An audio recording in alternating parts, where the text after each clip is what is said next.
Hello there. Welcome to Learn Computing with Daniel Bullen with me, Daniel Bullen. In this video, I'm going to walk you through the 2022 paper for GCSE Computer Science for the OCR exam board. And yes, but before I do, please make sure to click that like and subscribe button. And please leave a comment down below in the video. And please share this far and wide, as your support encourages me to make more videos like this I enjoy making for you. So let's get right into it. So I'm not going to read through all the la-di-da because you're going to get read the rules and instructions on what to do before the invigilator opens the exam. So I'm not going to go through the la-di-da. And good news, bad news actually, you cannot use a calculator, which is a bit of a pain in the bum. But hey, that's exam boards for you. They like to be awkward. But these videos are going to hopefully make things easier for you to get all the marks. Let's go on to section A. Tick one box in each row to identify whether the OCR reference language code given is an example of selection or iteration.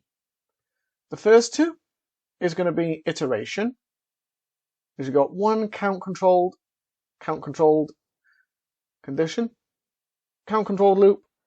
controlled loop, sorry. So we've got a count controlled loop, we've got a condition controlled loop. Both are in forms of iteration. Where you've got if and switch case, they are selection. So tick, tick, tick, tick, 4 marks, bosh, done. Next one, we need to write pseudocode to increment the value held in the variable score by 1. So just 1. So you could have score is score plus 1. That's literally all you need. There are 3 ways you could write it, but this is one way you can do it. You could write score plus equals 1 or score plus plus.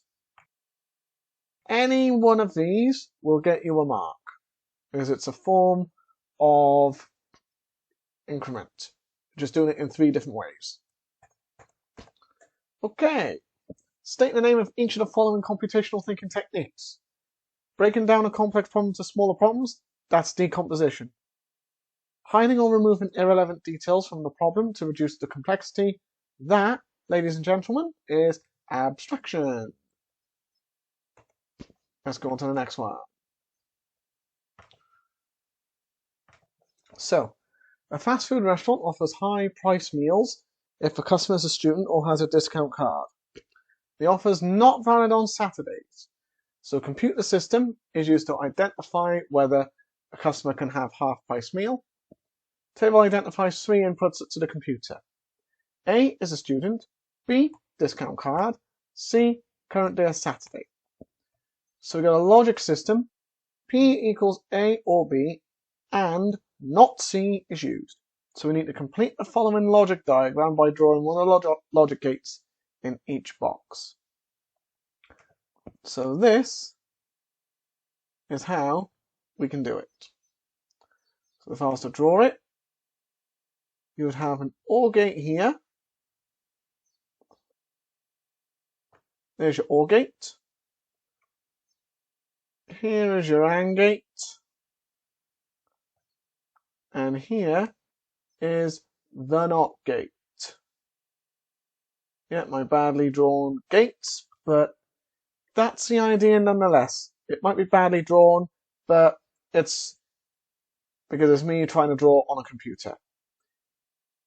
You won't have to do this in the actual exam. I'm only doing this just to show you. Okay? And then, a truth table can be produced for this logic circuit. Describe the purpose of a truth table. The purpose is to show all the possible inputs and the associated output for each input. That's 2 marks right there. Then here, state how many rows, excluding any headings, would be required in a truth table for a logic expression. P equals A or B and not C. that's going to be 8 because there's 3 inputs. So that's going to be 8. You could write the number 8 or type the word 8. Doesn't matter. B, the restaurant needs an algorithm for designed to help employees work out if a customer can have a half-price meal or not. So how are we going to do this one then? So it should input the required data, decide if a customer is entitled to a discount, and output the result of the calculation. So here's a space to design it, and it's worth 5 marks. So let me draw the ink. So you got your start, terminator, arrow. Yep, you got your input. Yep, it's badly drawn. Input. Yeah, you would have to do it in a straight line in the exam. Then you got your diamond, which is basically saying, is the day not Saturday? If it is, we go into another one where we're showing the diamond, where is it a student or not? If that is the case, then it's going to be.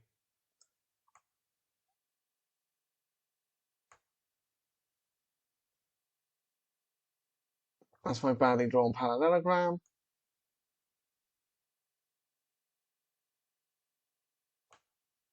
And then we are just going to end here. But if the first diamond is false, go down this way, and then we go here. If that's not right, then it goes in that loop, and then that goes to the end. I'm not going to put the labels down, so I'm just going to explain what labels I would have. Start, input student, input discount card. If day is not Saturday, if student or discount, false, false, true, true, output half price, end. So if I was to put the labels in as well, that'd be my full 5 marks. Okay?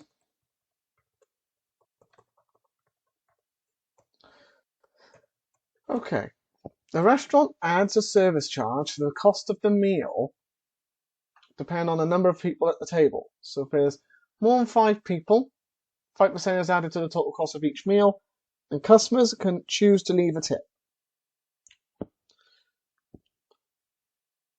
And that's optional, and the customer can choose between a percentage of the cost or a set amount.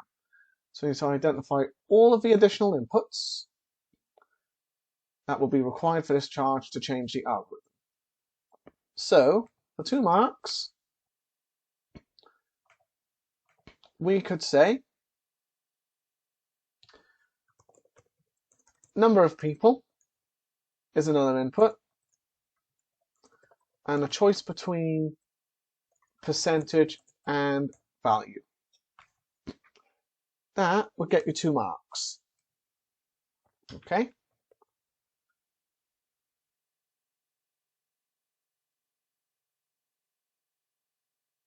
So that is all you need. So it's literally copy and paste a mark scheme. D, let's go for D. Each member of staff works in a restaurant and is given a staff ID. This is calculated using the following algorithm. So you got your surname and year with your 2 inputs. Staff ID concatenate the year in a string. While staff ID is less than 10, it's going to increment that with the X. Otherwise, we're just going to end the while if the condition is false. It's going to output the staff ID. So we need to define casting and give the line number where casting has been used. So casting is changing one data type to another. So casting is changing one data type to another. And the line number in which we are doing that is going to be line 3. You have line 3, or you could say line 03, or you could just say line 3 with the word 3. Either way, you would get the mark. But I would just say line 3, just to keep it short and sweet. Next one. We need to complete the following trace table for the given algorithm when the surname Kofi and the year 2021 are entered. So, in this one, so the way I would approach that one, so I would do the line numbers first. 03, 04, 05, 06. First one, first bit there. And then in here, we go in the staff ID.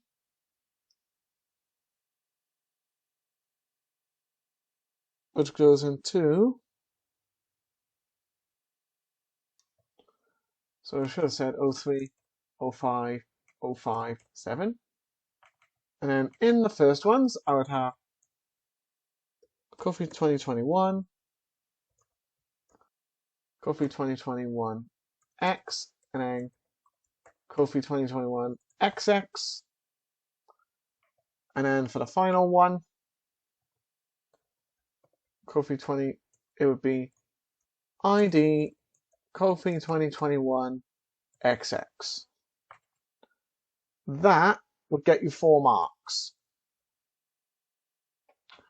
1 mark for that, 1 mark for this, 1 mark for this, 1 mark for this.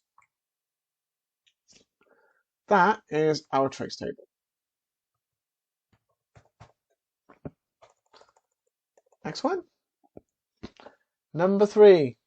A program stores the following list of positive and negative numbers, and they're sorting it.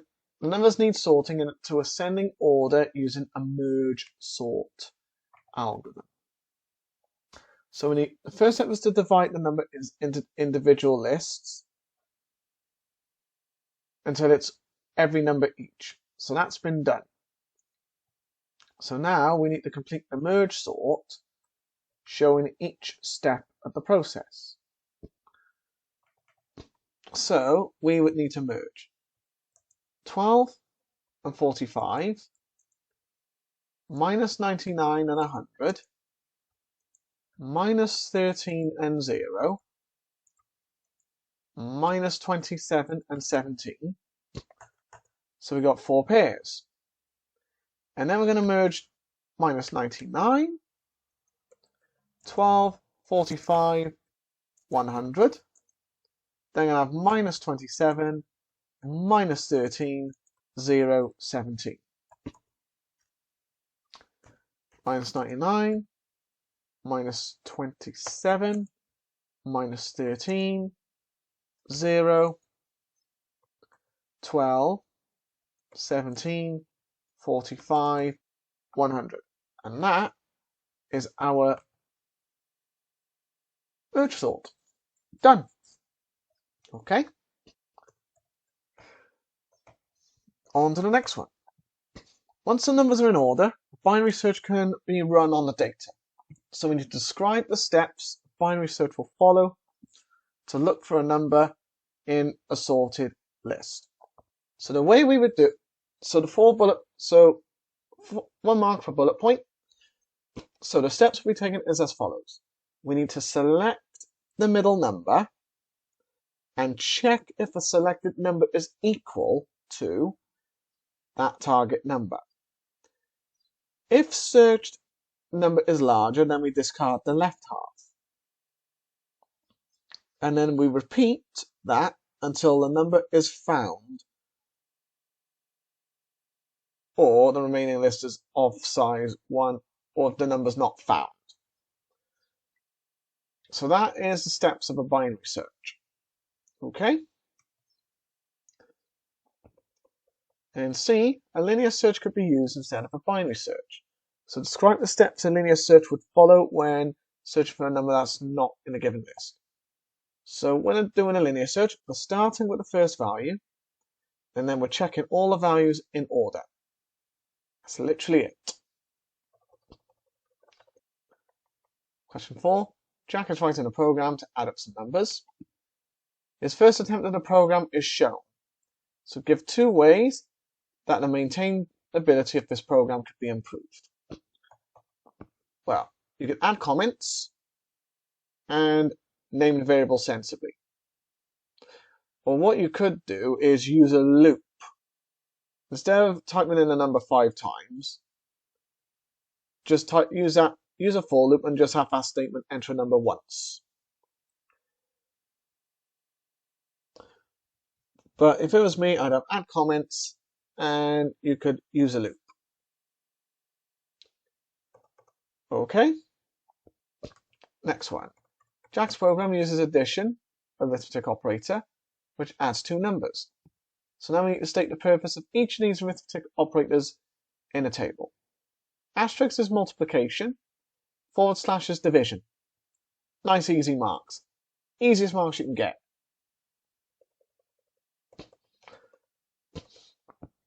Now we need to complete the description of programming languages and translators by writing the correct term in the box in each space.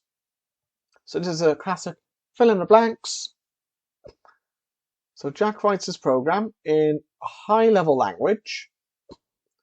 This needs to be translated into assembly or machine code before it can be executed, and this is done using a translator. One type of translator is an interpreter. This converts one line of code and executes it before moving to the next line. It stops when an error is found, and when corrected, continues running from the same position. This translator is helpful when debugging code. A second type of translator is a compiler. This converts all the code and produces an error report. The code will not run until there are until there are no errors. So the code will not run until there are no errors. The executable file produced can be run without the compiler. So if you say high level, stops, no, executable, and without, that's 5 full marks. And they will ignore spelling errors, so you've got to make sure your spelling's right. Yes, some of you might be thinking, I don't like capital letters. Well, get used to it. If you have to do capital letters, get used to it. Okay, so Jack decides to improve his program. He wants to be able to input how many numbers to add together each time the algorithm runs. And also wants to calculate and display the average of these numbers. So we need to write an algorithm. I'll ask the user to quantify the quantity of numbers they want to enter and read that value as the input. Repeatedly take the number as the input until the quantity of numbers the user input has been entered. Then calculate the output and the total of these numbers. Then we need to calculate and output the average of these numbers. So how are we going to do this? How about num equals input. Enter how many numbers. I love programs like this. 4x equals 1 to num. 1, 2, 3, 4. Temp. Input. Enter a number. Total is total plus the temp. Next x. Print total divided by the num.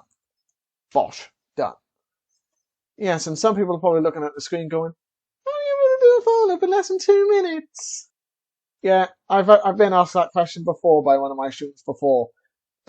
When some people couldn't do a for loop in an hour, and she looked at me as if I discovered fire, basically asking, how are you able to do that in less than 2 minutes?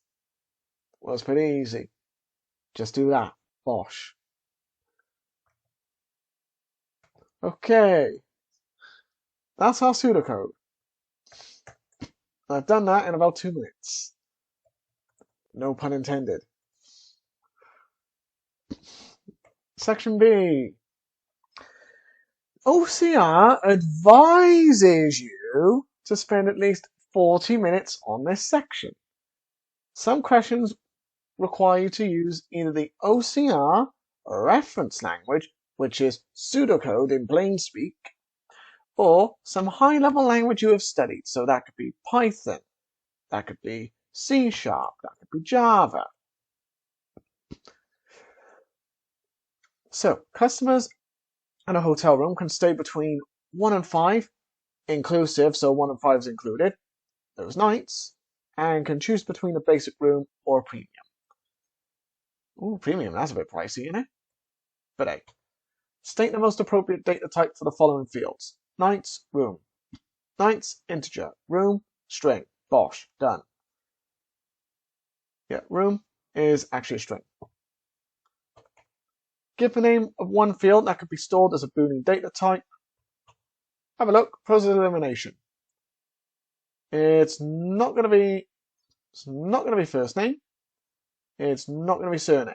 They're both strings. It's not going to be room, like we've established. It's a string. It's not going to be 3. We've established. It's an integer.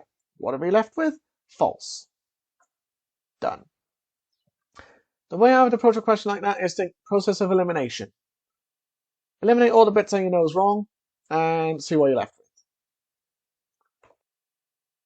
with. Next. Booking records are stored in a database called table bookings. So the following SQL statement is written to display all customer bookings that can stay for more than one night. So we know the SQL statement's incorrect. So we got to rewrite it so that it is correct. Easy. Select first name, surname, nights, room, stay complete, or we could be quicker and just do asterisks to select everything. We're going to select everything and we're going to go from table bookings where nights is greater than 1. That is all I would have. Literally it. That's 4 marks in the bag right there. Why? Well, it doesn't. Well, OCR doesn't really break anything down. So 1 mark just for saying select. 1 mark just for saying from table bookings. 1 mark just having the word where in there. And then 1 mark for saying nights is greater than 1. You could have nights is greater than or equal to 2, or nights between 2 and 5. But just to make things easier, just have the greater than 1. Then you're done. Bosh. There you go. Right. When a new booking is recorded, the details are entered into a program to validate the values. The criteria is checked. First name and surname are not empty. Room is either basic or premium. Nights is between 1 and 5, inclusive. Invalid data is found. Not allowed is displayed. If all data valid, allowed is displayed. Complete the following program to validate the inputs. So you must use either OCR reference language, OCR pseudocode in plain speak, or a high-level language that you have studied. How are we gonna do this then? Ooh. Well, this looks right. Valid equals true. If first name is equal to that, or surname is equal to that, then valid, false. False, end if. If room is not equal to basic, if room is not equal to basic and room is not equal to premium, valid's false, end if. If nights is less than 1 or greater than 5, false again. If valid, then say allowed, otherwise we're just going to print not allowed. And that is literally our code. So we get 1 mark for checking both first name and surname are not empty. Another mark for checking the room is basic or premium. Another mark for checking the nights. 1 mark just for outputting allowed, 1 for outputting not allowed. Pretty Sigma, don't you think? Yes, it is pretty Sigma. Yeah, Sigma's supposed to mean good or awesome or whatever. But for the sake of this, I'm just going to say good. There you go. Lovely jubbly. Okay. Sorry, I missed a question there. And we got 5 marks for the previous one. This one is worth 3 marks. So we need to complete the following test plan to check whether the number of nights is validated correctly. 2 nights, type of test, normal. I'd like to meet the idiot who invented the word normal, but hey. So for here, 1 or 5, that's a boundary.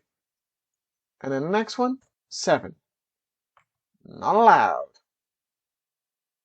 That is our code right there. 3 marks. So if you're stuck for a number, think about how old you are. Done.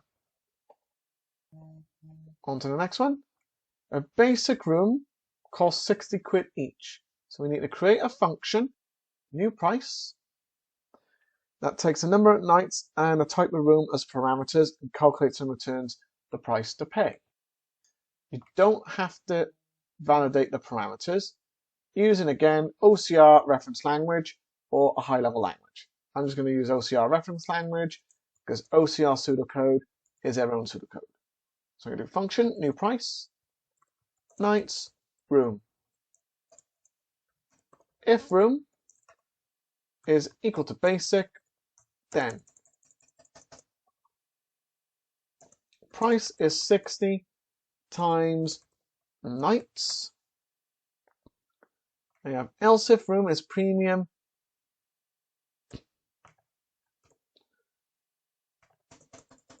then the price is going to be 80 times the number of nights.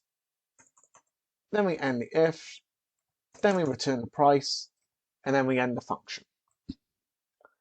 And that is literally our 4 marks right there. Nice and easy, that one. And that's using OCR pseudocode.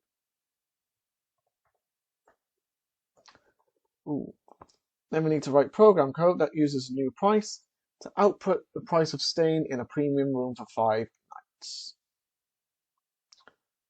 So again, OCR reference language or a programming language you've studied. So I would have print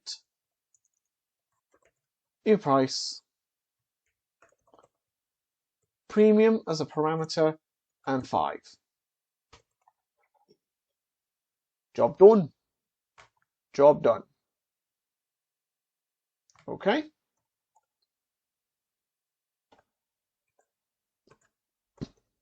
Next one. The hotel has 9 rooms that are numbered from 0 to room 8. The number of people currently staying is stored in an array with the identifier room. The index room represents the room number. So the following program counts how many people are currently staying in a hotel. When tested, the program has 2 logic errors. Describe how the program can be refined to remove them. Well, you could call the function new price and output the returned value. Okay, so it's not that one. So you could, sorry, wrong one. So for this one, a for loop, you could change that to include a 0. And then a total 0 could be moved before the loop starts. So what we're doing is we are taking a 0 and putting it above the for loop statement. And then we can change the for loop to have a 0 instead, because 0 is the start. And that is 2 marks. E, the hotel car park charges £4 an hour. Very expensive stuff. But A, if a car's electric, this price is half by £2 an hour. So we need to write an algorithm that takes as input the number of hours the user's parked and whether their car is electric or not. Calculate the output of the total price and repeat continually until the user enters 0. So we need a condition controlled iteration. So while hours is not equal to 0, hours, input, enter hours. Electric,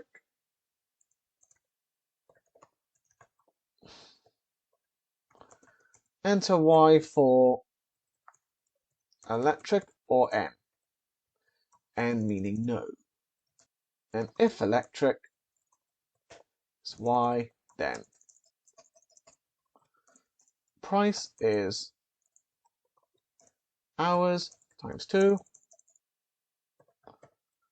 Else if electric, and then price is hours times that by 4. And if print price and while. Done. That is 6 marks. Pretty cool. Pretty class. No, Sigma. No, not Sigma. Class. It's class. All right. And that is the end of the question, which is quite a bit of a shock for A. So that is a run through of the entire paper 2 of the OCR Computer Science paper of 2022. And that was actually a quicker rundown than I actually thought. So if you've enjoyed this video, please remember to click that like and subscribe button. And please remember to hit that bell for notifications if you want to see more videos like this. And please share it along with everyone you know. And thank you very much for watching. Thank you for listening. And good luck in your exam. Bye for now. So please be sure to hit that like. And please also remember to hit that subscribe button. And another way to subscribe is to just click on this link, which is below each video I place. And if you like my content and you want to find out more about what I do, I've also got an online course called Introduction to Computer Systems on the Udemy website. So you just need to click on it. And there we go. So this is my online course, Introduction to Computer Systems. So this is the landing page for that course. So in it, you will learn. So these are some of the things we'll learn, like explaining the role of the central processing unit, describe the components of the CPU, provide an introduction to assembly language, which is low-level programming, explain the factors that affect the performance of the central processing unit, and I've also put in another bit that I'm interested in, the physics of overclocking the CPU, which made me develop an interest in electronics and also physics. So there's a lot more to it than even we realized. So this is the course content. So you've got computer systems, so I'm introducing you to it. Then I'm going into the different forms of architecture and assembly language. Then I'm going into the factors that affect it and the physics of overclocking the CPU. And then I'm going into logic, so combinational logic systems, making the logic gates, sequential logic systems, semiconductors. Then I go into all things binary, where we introduce you to number systems, all the way down to doing binary and sound, images and text. And then finally we got input and output devices and the different forms of storage, so that's where memory will come in. And then my assessment is basically one big quiz of 30 questions. So you don't need any knowledge to do this course. All you need is a computer with stable internet connection. So that's all you really need there. And why you should do the course? Well, wherever I don't know, I'll go out and learn it. So the way my brain is wired is I'm on the autism spectrum. So it will be an asset in helping you get through the online courses that we provide. So we understand how to explain things in simple terms due to my teaching background. So you could think of us as a real-life version of, say, a Sheldon Cooper from Big Bang Theory, minus the rudeness, or a C-3PO, but without the glitches. So I'm on the autism spectrum, so we're on the autism spectrum and have a rough idea on how to talk to them and relate to them. And my teaching style is that style I've crafted and one that works in a way that some people don't get if they only had tuition in the classroom or just want to study the subject a lot more. So this course provides you with the opportunity to go further than you were in the subject that you want to pursue. So those are some of the reasons why you should consider buying this online course, because once you buy it, it's yours for a lifetime. For some of my videos, I will go through programming tasks. So if you want to do these yourself, I have put a Replit link below on my programming videos. So you just click on REPL,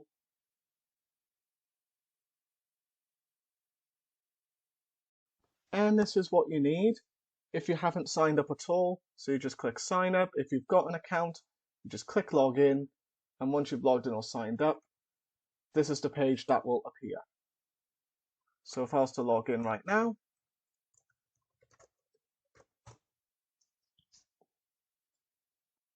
this is the page, so this will appear. So that will be the page there. And in addition to all that, I am also a private tutor where I offer my private tutoring services specializing in ICT and computer science. And I look forward to you coming to me for lessons. Goodbye for now.